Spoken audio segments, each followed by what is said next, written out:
Bueno, vamos a compartir.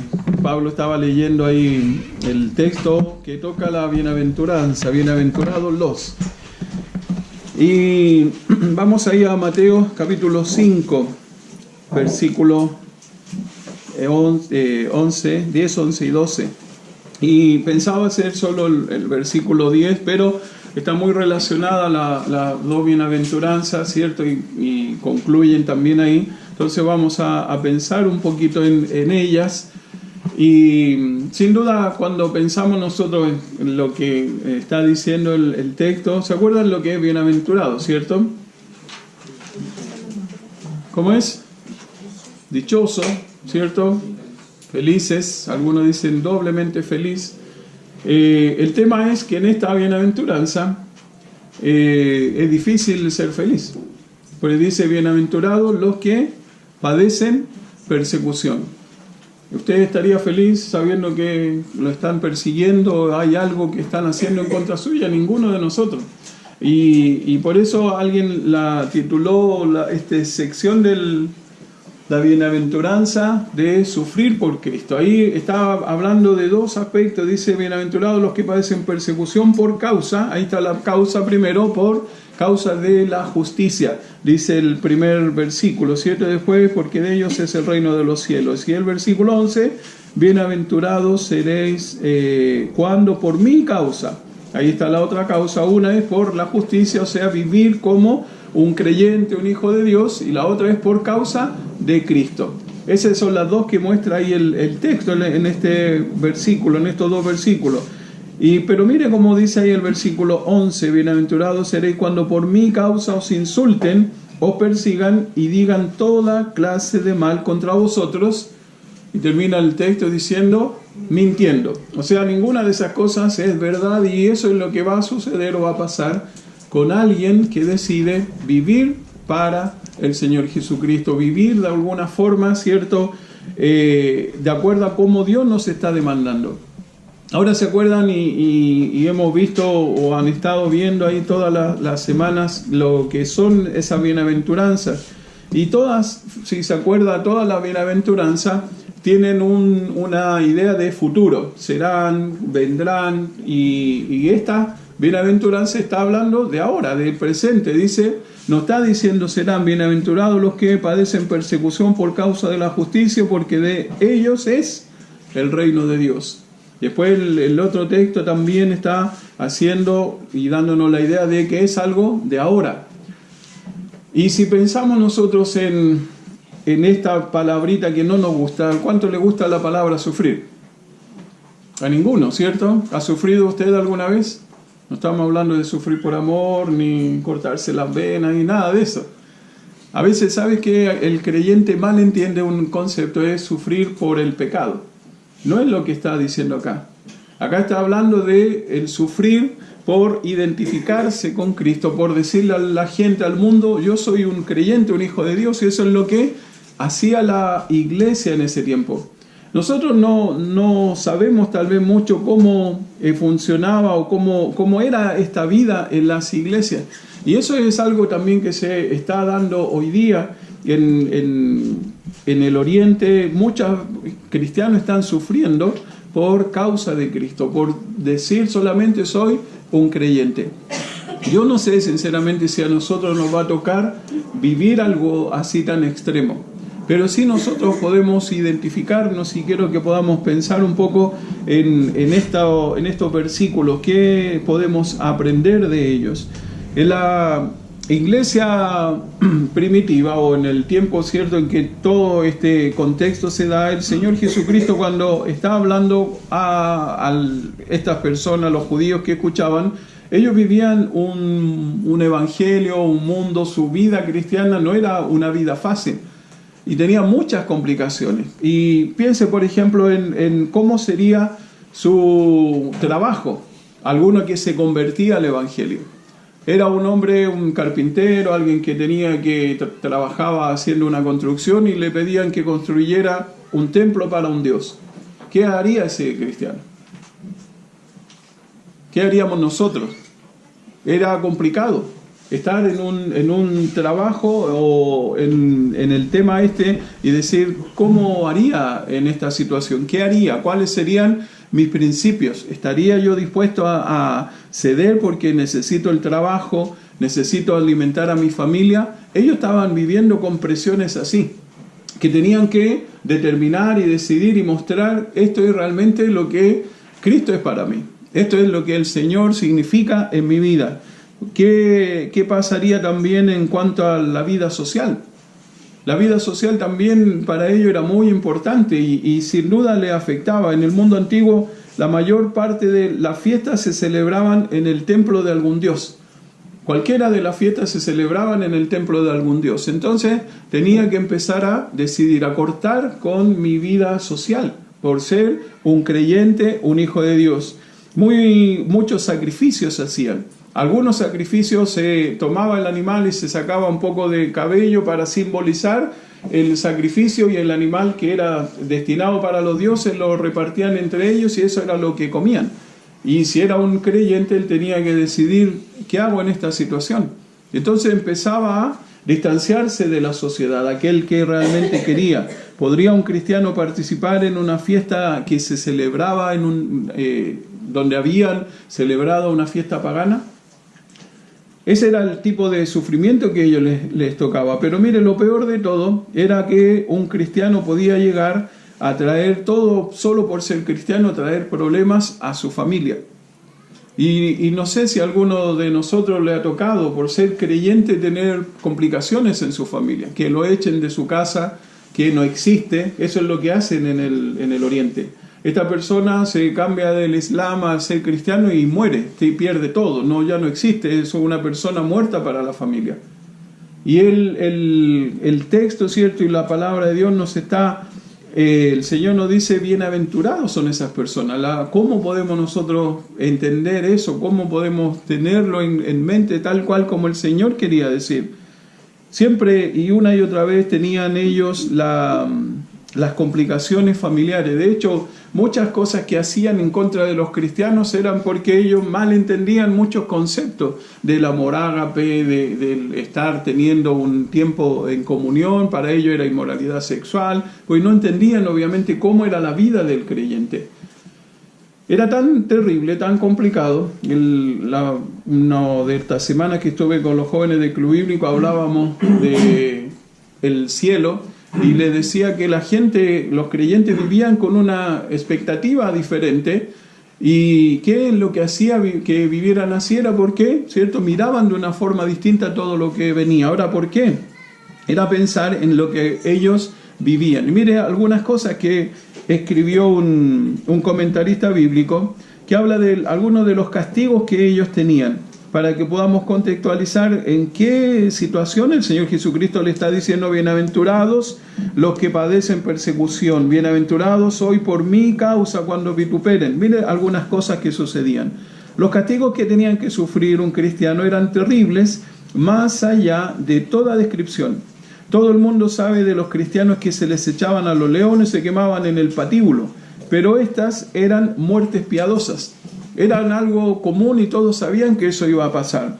Nerón envolvía a los cristianos en betún y les prendía fuego para usarlos como antorcha viviente en sus jardines. Así alumbraban los jardines, las calles, los patios. En las películas mucho se ve así. En la película de Pablo, ¿vieron la película de Pablo? La última que salió, muestran algunas escenas de eso. Y esa película narra muy bien cómo estaban viviendo ellos. Los cubrían con pieles de animales salvajes y les lanzaba perros de caza para que los descuartizaran. Esas eran las entretenciones que él tenía. ¿Por qué? Solo porque eran creyentes, porque eran cristianos. Eran torturados en el potro, les arrancaban la piel con garfios, les echaban por encima plomo derretido, les fijaban planchas de bronce al rojo vivo en las partes más sensibles del cuerpo. Les vaciaban los ojos, les cortaban partes del cuerpo y las asaban ante sus ojos. Les abrazaban las manos y los pies mientras les echaban agua fría para prolongar su agonía. Eso es lo que vivían ellos. Fíjese ahora, cuando el Señor los sienta a ellos y está delante de ellos, el Señor sentado, ¿cierto?, hablando con ellos, diciéndole: bienaventurados sois cuando persiguen por causa de la justicia. Bienaventurados soy cuando vituperen por mi causa. Eso es lo que ellos estaban viviendo. Y una cosa más que menciona ahí, dice, no es agradable pensar en estas cosas, pero uno tenía que estar dispuesto a sufrirlas si estaba de parte de Cristo. El único crimen de los cristianos era que colocaban a Cristo por encima del César, y por esa suprema lealtad murieron los cristianos a millares y arrostraron la tortura por causa de la exclusiva supremacía de Cristo. ¿Sabe que para ellos el Señor Jesucristo era realmente el Señor, su Dios, su Señor? Estaban dispuestos a eso. Y vamos a ver algunas cosas, quiero mostrarle. Y vamos a orar y pedir a Dios que Él nos ayude a entender qué es lo que estaríamos dispuestos nosotros a hacer por el Señor, por nuestro Señor Jesucristo, si nos tuviese que tocar vivir así. Alguien dijo que estamos dispuestos a morir por Cristo, pero muchas veces no estamos ni siquiera dispuestos a vivir por Cristo. Menos vamos a estar dispuestos a morir por Él. Vamos a orar y pedir a Dios que Él nos pueda guiar. Señor, agradecemos este tiempo, tu palabra tan preciosa, tan llena de ánimo para nosotros. Aún viendo algo que parece que es tan complicado, tan difícil, ayúdanos para sacar lecciones para nuestra vida. En el nombre de Jesús, amén. Mire, cuando pensamos nosotros en esto, eso es algo que pasaba en ese tiempo. Ahora esto es lo que está sucediendo hoy en día. Esas son casas de cristianos ahí en Irak. Y aparece ahí, parece que fuese una carita, ¿cierto? ¿La ven ahí? ¿La ven esa carita? No sé si tiene esto, no tiene. Tiene ahí aparece como una carita ahí en eso. Esas son casas que están marcadas. Ahí aparece una más cerca que está ahí. ¿Sabe lo que significa eso? Es una letra del abecedario árabe y significa lo siguiente. Ese es el símbolo. No es una carita feliz, un emoticón ni una felicitación, sino es la letra Nun, que es del alfabeto árabe, la primera letra de la palabra nazareno. Y mire lo que hacen ellos. Los extremistas marcan con esta letra las casas y negocios de los cristianos en Irak y le exigen convertirse al Islam, o huir o morir. Eso es lo que ellos están viviendo en el día de hoy. Eso es lo que está pasando en el día de hoy. Ahora, cuando nosotros pensamos en esto y pensamos en esta bienaventuranza, cuando el Señor le dice, bienaventurados sois por mi causa, bienaventurados soy por causa de la justicia, son personas que están viviendo esto y tenemos que hacernos preguntas como esta. ¿Cómo podían ser felices padeciendo persecución? ¿Es posible ser feliz padeciendo persecución? ¿Cómo podían ser felices siendo insultados? Ahí está el texto, está diciendo cuando por mi causa os insulten. Es aceptar, dejar que eso sea así. ¿Cómo podrían ser felices escuchando a otros hablar mal de ellos? Mintiendo, dice el texto. Termina diciendo mintiendo, no es verdad, pero hablan mal y quizás qué cosas dirían de él solamente por ser cristianos. Y quiero que veamos dos aspectos, dos cosas que ellos tenían en mente, el pueblo del Señor ahí en la palabra de Dios. Vamos a ver dos aspectos que nos van a enseñar cómo podemos nosotros entender este sufrimiento que el Señor Jesucristo decía. Primero, la perspectiva correcta del sufrimiento. ¿Cuál es la perspectiva correcta del sufrimiento? ¿Cómo podemos nosotros estar enfocados en medio del sufrimiento? Porque el sufrimiento puede llegar a cualquiera de nosotros. Ninguno de nosotros dice, no, a mí nunca me va a pasar, no me va a tocar. Cualquiera de nosotros puede tener o pasar por esto y tenemos que mostrar quién es el Señor Jesucristo para nosotros. Mire lo primero, cuando pensamos en la perspectiva correcta del sufrimiento, tenemos que pensar esto. ¿Qué pasaba con la iglesia? Y vamos ahí a Primera de Pedro, capítulo 4. Seguramente, y sin duda es cierto, el apóstol Pedro estaba aquí cuando el Señor dijo este sermón del monte y anotó, como anotamos tal vez muchos de nosotros, la lección, ¿cierto? Pero no sabía que él le tocaba vivir la lección también y en algún momento le iba a tocar y tenía que también transmitir qué era lo que iban a hacer. Y el texto ahí nos va a enseñar esta primera verdad. la perspectiva correcta del sufrimiento es estar gozosos por ser participantes de sufrir por Cristo. Debemos nosotros tener esa perspectiva, gozosos por ser participantes de sufrir por Cristo. Mire cómo dice el versículo 12, comenzando ahí, 1 Pedro 4, 12. Amados, dice, no os sorprendáis del fuego de prueba que os ha sobrevenido, como si alguna cosa extraña os aconteciese. Eso es lo que estábamos leyendo recién, cómo vivía la iglesia en ese tiempo. Él le dice, no se sorprendan, porque eso es lo que va a venir, va a suceder. Mire el versículo 13, sino gozaos, por cuanto sois participantes, y ahí está la palabra, de los padecimientos de Cristo, para que también en la revelación de su gloria os gocéis con gran alegría. Miren lo primero que él está diciendo, gozosos por ser participantes de sufrir por Cristo. Y la palabra gozaos ahí es estar alegres. ¿Podemos nosotros estar alegres en una situación complicada, difícil?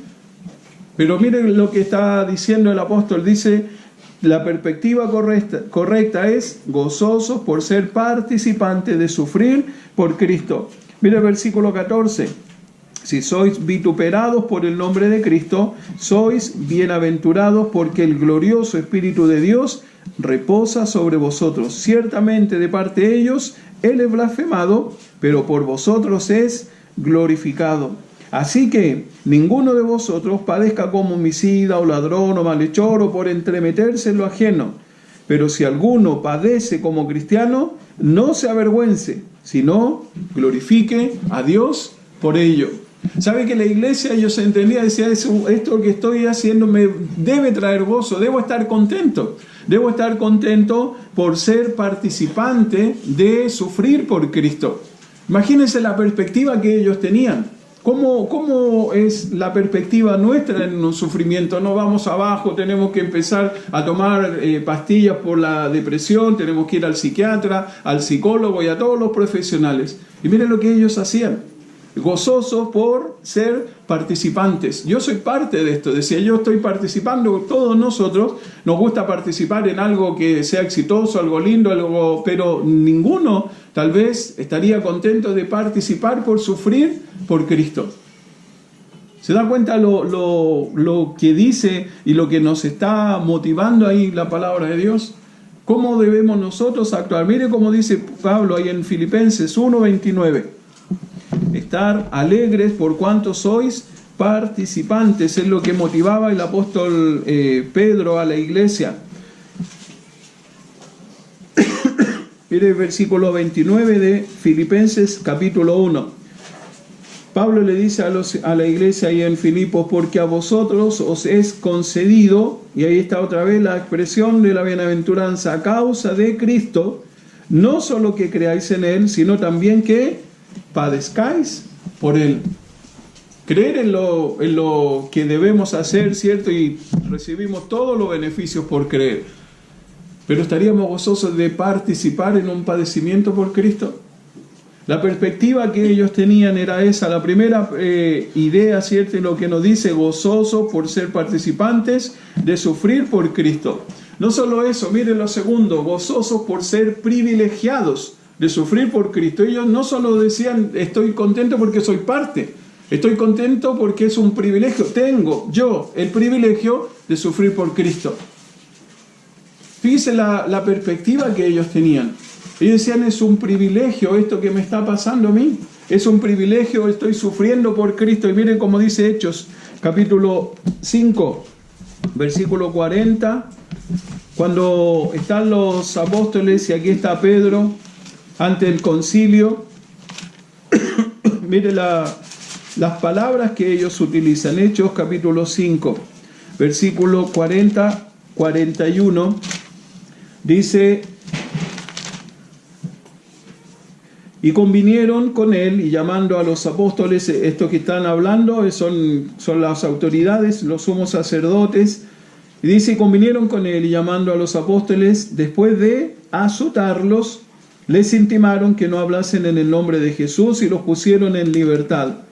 Y ellos salieron de la presencia del concilio. ¿Cómo salieron? gozosos de haber sido tenidos por dignos de padecer afrenta por causa del nombre. Es un privilegio, decía. Y a lo mejor salían, me imagino ellos cómo salían en esta situación. Estamos contentos y venían todos, a lo mejor los látigos marcados en la espalda y toda la iglesia tal vez preocupada por ellos y ellos contentos. ¿Y de dónde vienen? ¿Andaban de shopping o estaban en la cárcel? Le decían. ¿Saben lo que ellos transmitían? Es un privilegio. Dios nos tiene en cuenta. Soy una persona digna de padecer por Cristo.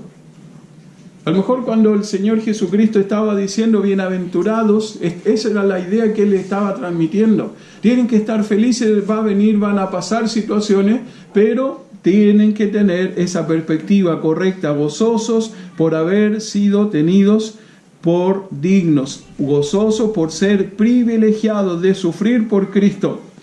Ahora la pregunta es, ¿qué los hacía estar gozosos? Porque hay una razón por la cual ellos tenían que estar gozosos y sentirse privilegiados. Mira, hay dos razones que quiero que sepa por qué o qué los hacía estar gozosos. Primero, tuvieron la oportunidad de demostrar su lealtad al Señor Jesucristo. Eso era algo que los hacía estar gozosos. Salimos de la cárcel, nos azotaron todo, pero fuimos fieles a nuestro Dios. En medio, tituló con todos los títulos y todos los honores de sufrimiento. Y lo menciona Santiago ahí en el capítulo 5, versículo 11. Aquí tenemos por bienaventurados. Mire la palabra que utiliza otra vez. Bienaventurados a quienes, a los que sufren. Habéis oído de la paciencia de Job y habéis visto el fin del Señor. Que el Señor es muy misericordioso y compasivo. ¿Se acuerda de la historia de Job?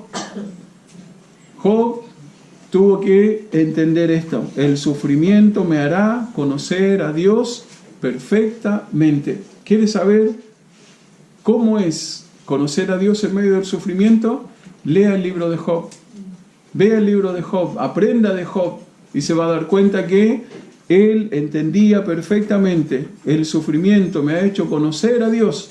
No conocerlo. Yo pensé que lo conocía. Mire cómo dice el capítulo 42, versículo 1 en adelante. Él tal vez pensaba que conocía a Dios, pero mire lo que hizo el sufrimiento en su vida. Todo lo que él y nosotros lo vemos en el capítulo 1 como un hombre perfecto, un hombre piadoso, un hombre cercano a Dios, un hombre que estaba viviendo para Dios. Pero mire cómo termina ahí el capítulo 42.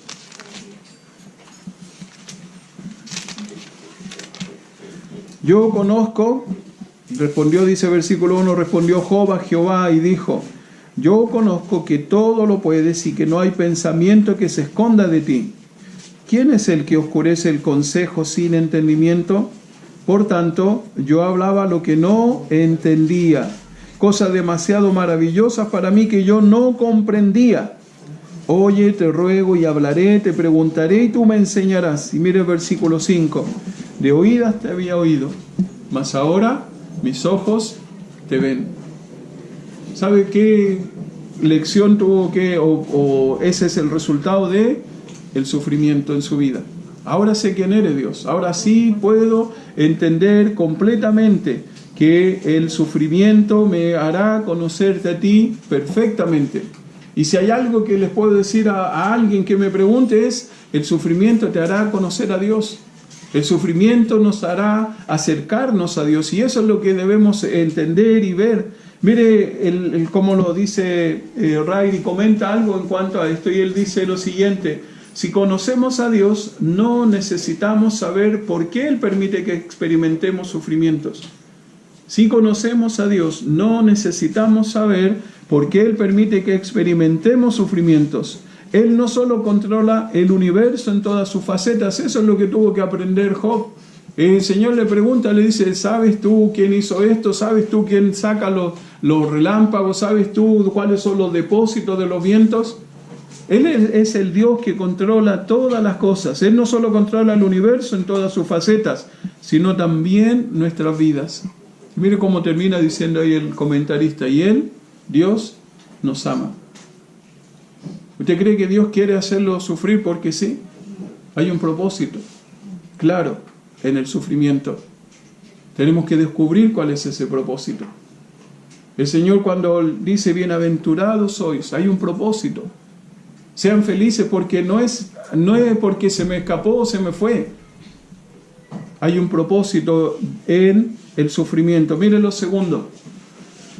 Primero, el sufrimiento me hará conocer a Dios perfectamente. Segundo, el sufrimiento me hará confiar en Dios plenamente. No solo me hará conocer a Dios, sino me hará confiar a Dios. ¿Sabe por qué no podemos confiar en Dios? Porque no lo conocemos. No sabemos el poder que tiene, no sabemos lo grande que es, no sabemos que es. Él es el Dios soberano, tal cual como nos hablaba Maxi en la escuela dominical. El Dios soberano que sabe todas las cosas, todo lo que va pasando en nuestro día a día, minuto a minuto. Ese es el problema. El sufrimiento me hará confiar en Dios plenamente. Mire cómo dice ahí en 2 Corintios el apóstol Pablo. ¿Se acuerda que el apóstol Pablo tenía un problema ahí? Dice el texto que él tenía un aguijón. Muchas personas han dicho varias cosas en cuanto a esto. ¿Qué era realmente? No sabemos con certeza, pero sí había algo que lo hacía sufrir y lo complicaba tal vez mucho más de lo que nosotros pensamos. Pero mire cómo dice el texto, versículos 9 y 10. Y me ha dicho, bástate mi gracia, porque mi poder se perfecciona en la debilidad. Por tanto, de buena gana me gloriaré más bien en mis debilidades, para que repose sobre mí el poder de Cristo. Por lo cual, por amor a Cristo, mire lo que dice, me gozo en las debilidades, en afrentas, en necesidades, en persecuciones, en angustias, porque cuando soy débil, entonces soy fuerte. Mira algunas ideas que dicen algunas personas de lo que pasaba el apóstol Pablo. Algunos dicen que el aguijón que aparece ahí en ese capítulo es ataques epilépticos. Algunas personas dicen eran ataques epilépticos que eran muy complicados. Otras personas dicen que eran dolores de cabeza muy fuertes que lo dejaban postrado totalmente y no podía hacer absolutamente nada. Otras personas dicen que era un problema a la vista que estaba muy relacionado con los dolores de cabeza. De hecho, cuando termina el libro de Gálatas, él dice, te he escrito con grandes letras porque pensaban que esa era una de las complicaciones que él tenía. Otras personas decían que eran ataques crónicos muy recurrentes por una fiebre que venía de una malaria que tal vez él se había contagiado, que era una enfermedad muy común ahí en las costas del Mediterráneo. ¿Qué era? No sabemos. ¿Y él qué hace en medio de todo eso? Mire lo que él le dice al Señor. Le pide que lo saque. ¿Qué hizo Dios? No lo quitó, dice. ¿Sabe lo que él le contesta? Versículo 9. Bástate mi gracia, porque mi poder se perfecciona en la debilidad. Él, ¿qué quería que hiciera? ¿Sabe lo que él quería? Que conociera a Dios de verdad. Que conociera a Dios. El sufrimiento me hará no solo conocer, el sufrimiento me hará confiar en Dios plenamente. Y es cuando no tenemos ninguna opción. Esa es la actitud que el Señor quiere. Quiero que tú entiendas que esto es lo que tiene que suceder en tu vida. Mire, la aflicción, alguien dijo, la aflicción tiene que continuar, pero continuará también la gracia y nunca faltará. Nunca va a faltar. Podemos confiar en Dios plenamente. Algo más de esto, la manera de obrar de Dios no es la de sacar a sus hijos de entre las pruebas, sino de darles la potencia, que es una palabra que utiliza el texto ahí, o poder, con que soportar las pruebas. En medio de las complicaciones, las dificultades, tenemos que escuchar al Señor decir, bástate mi gracia. Podemos confiar en Dios plenamente. Lo que ellos estaban haciendo y el propósito claro era ese: el sufrimiento me hará conocer a Dios, el sufrimiento me hará confiar en Dios plenamente. Pero mire lo tercero, el sufrimiento me dará el consuelo de Dios, ahí a la vuelta está la otra parte, personalmente. El sufrimiento me dará el consuelo de Dios personalmente. Y sabe que no hay nada más lindo de sentir que Dios está con nosotros en medio del padecimiento, en medio de los sufrimientos. Tal vez por eso, y seguro eso es lo que el Señor Jesucristo tenía en mente cuando dice: bienaventurados, son dichosos, estén felices, porque yo estoy ahí.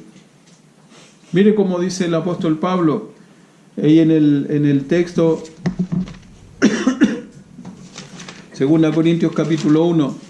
Bendito, dice, sea el Dios y Padre de nuestro Señor Jesucristo, Padre de misericordias y Dios de toda consolación, el cual nos consuela ¿en cuántas? En todas nuestras tribulaciones, para que podamos también nosotros consolar a los que están en cualquier tribulación, por medio de la consolación con que nosotros somos consolados por Dios. Porque de la manera que abundan en nosotros las aflicciones de Cristo, así abunda también por el mismo Cristo nuestra consolación. Pero si somos atribulados, es para vuestra consolación y salvación.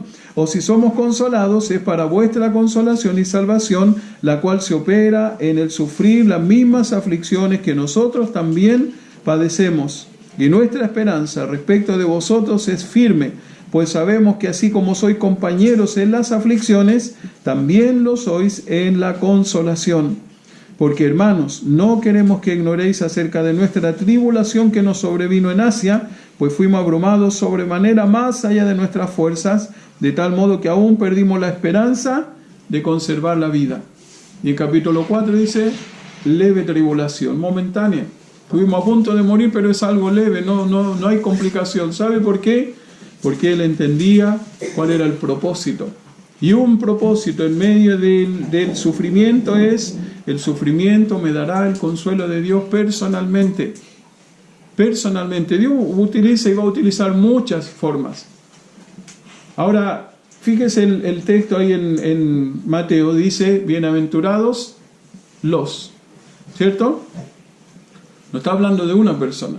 Bienaventurado él que le toca sufrir.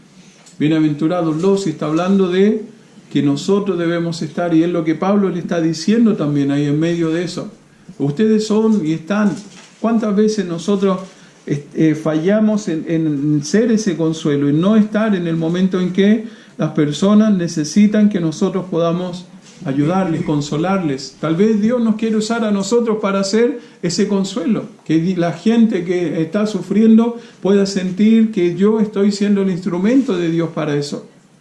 Pablo está diciendo, y es como una mujer que estaba enferma y en el hospital, que había entendido lo que significaba el sufrimiento, y va un hombre al hospital a visitarla y le llevaba un libro de regalo. Y el libro hablaba de una forma muy especial para aquellas personas que estaban sufriendo. Y para animarla, él le dice, te llevo este libro. Y la mujer ve el libro y le dice, sí, lo conozco este libro, ya lo leí. Y el hombre le dice, ¿en serio? Le dice, ¿ya lo leíste, lo tuviste? Y así le dice, yo soy la autora de ese libro. Y la mujer estaba sufriendo en el hospital. ¿Sabe lo que ella podía hacer? Podía describir el sufrimiento y podía consolar a otros. Cuando nosotros entendemos que el propósito claro del sufrimiento es el saber que el sufrimiento me dará el consuelo de Dios personalmente. ¿Sabe que la palabra que se utiliza más frecuentemente para definir o describir el sufrimiento es la palabra que significa estrecho, confinado o bajo presión? Estrecho, confinado, bajo presión. Y Pablo la utiliza mucho en su carta, en esta segunda epístola, donde se ve el corazón del apóstol Pablo. Y él utiliza esta expresión. Y mire cómo dice Warren Wiersbe en cuanto a esta área también del sufrimiento. Pablo se sentía oprimido por las circunstancias difíciles. Y mire, la única dirección en la que él podía mirar era hacia arriba. Esa era la única dirección, y la única dirección que tenemos cuando estamos frente al sufrimiento. Es la única dirección que necesitamos acudir. A veces miramos al lado, miramos a las personas, mira que no vino, que estamos hablando con una familia en una iglesia, Y lo que más dice, no, es que me siento sola, están pasando una situación difícil, y tratamos nosotros de animar y decirle, no hay que mirar a la gente, tenemos que mirar hacia arriba. Ese es el propósito, el saber, el conocer al Señor. Miren algo más que dice Warren Wiersbe, dice, Dios siempre nos equipa para lo que Él está preparando para nosotros. Y una parte de esa preparación es el sufrimiento. No podemos consolar a otros si no hemos sido consolados por Dios. Es imposible. Por eso es que necesitamos nosotros entender, cuando un cristiano tiene que sufrir por algo, su fe es entonces, algo en cuanto a su fe, es entonces cuando se encuentra en la más íntima compañía posible con Cristo. Cuando tenemos que sufrir, cuando nos pasa eso y no tenemos a nadie más que recurrir, es cuando sentimos al Señor más cerca que nunca. Debemos esperar nosotros ser perseguidos si estamos viviendo por Cristo, por lo que el Señor quiere que podamos vivir. Miren, como hijos de Dios, eso es lo que debemos tener presente, la perspectiva correcta del sufrimiento, el propósito claro del sufrimiento. Mire cómo termina ahí el versículo 12 de Mateo: gozaos y alegraos, porque vuestra recompensa es grande en los cielos. ¿Cuándo hay recompensa? ¿Cuándo hay recompensa? Cuando hacemos lo que debemos hacer, cuando nos ganamos, cuando cumplimos la meta, cuando estamos haciendo lo que Dios quiere que hagamos. Pues así, mire, en el nivel que nos pone cuando estamos en el sufrimiento, pues así persiguieron a los profetas que vinieron antes que vosotros. ¿Se da cuenta lo importante y lo necesario que es entender la perspectiva del sufrimiento, el propósito del sufrimiento, la perspectiva correcta, el propósito claro? El Señor Jesucristo nos estaba enseñando esto. Ahora, déjeme leerle un versículo en el Salmo 119. Mire un par de versículos que quiero mostrarle ahí. ¿Se acuerda la letra del alfabeto árabe?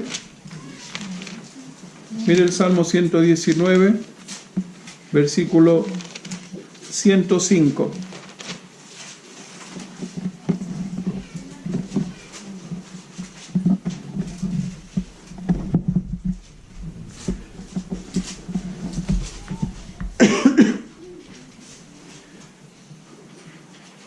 ¿Cuál es la letra que menciona ahí? Nun, ¿cierto? Y todos esos versículos están describiendo cómo nosotros podemos enfrentar el sufrimiento. Mire cómo dice: lámpara es a mis pies tu palabra y lumbrera a mi camino. Cuando está todo oscuro, ¿qué nos va a alumbrar? La palabra de Dios. Lo usamos ese texto, ¿cierto? Como un versículo casi amuleto de lámpara es a mis pies tu palabra. Está hablando del sufrimiento. En ese momento, y está relacionado con la gente que salía ahí por el desierto y aparecían serpientes de cualquier parte. ¿Saben lo que usaban? La lámpara para alumbrar el camino hacia los pies. Por eso dicen los pies, porque ahí atacaban. Así es el trabajo del enemigo, que era atacar, atacar, atacar. Necesitamos la palabra de Dios. Mire cómo dice después, versículo 107: afligido estoy en gran manera. ¿A qué recurre? Vivifícame, oh Jehová, conforme a tu palabra. Conforme a tu palabra. ¿Sabe cómo podemos ser felices en medio del sufrimiento? Estando cerca de la palabra de Dios, entendiendo que aquí está la respuesta. Esto es lo que necesitamos en medio del dolor, de las situaciones. Mire lo que sigue diciendo en el versículo 109: mi vida está de continuo en peligro. Otra vez, mas no me he olvidado de tu ley. Me pusieron lazo los impíos, el versículo 10, pero yo no me desvié de tus mandamientos. El versículo 112 dice: mi corazón incliné a cumplir tus estatutos de continuo hasta el fin. La perspectiva correcta, el propósito claro del sufrimiento. Eso es lo que Dios quiere que podamos entender y aprender en este tiempo, en este día. Y Y es cuando el Señor decía bienaventurados, tal vez tenía todo esto en mente. Esto es, quiero que tengan una perspectiva correcta, quiero que sepan que hay un propósito claro en medio del sufrimiento. Que Dios nos ayude a aferrarnos a su palabra, a poder, tal vez pensaba que nuestra casa no es la que está marcada con esa letrita, pero tal vez sí nuestra vida está marcada porque Dios quiere que podamos aprender cuál es la perspectiva correcta, estar gozosos. Somos capaces y podemos mostrar nuestra lealtad al Señor. Podemos hablar de Cristo en medio de las dificultades. Estar gozosos, sentirse privilegiados. Somos participantes, somos privilegiados. Tenemos la posibilidad de experimentar a Dios mismo en medio de ese sufrimiento. Vamos a orar y dar gracias a Dios.